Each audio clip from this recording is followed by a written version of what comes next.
ሳያከብሩ ክብር አይገኝም።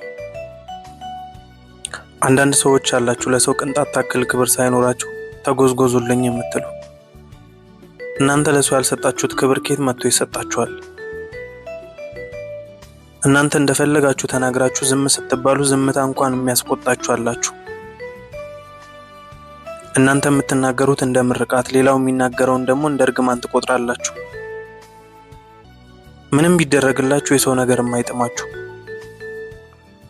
ለምንድን ነው ግን ሰው እየሞተላችሁ መኖር የሚያቅታችሁ? በቃ ሲያከብሯችሁ ተከበሩ፣ አክብሩ። ከኔ በላይ ሰው የለም ለምን ትላላችሁ? ከእናንተ በላይ እኮ እግዚአብሔር አለ።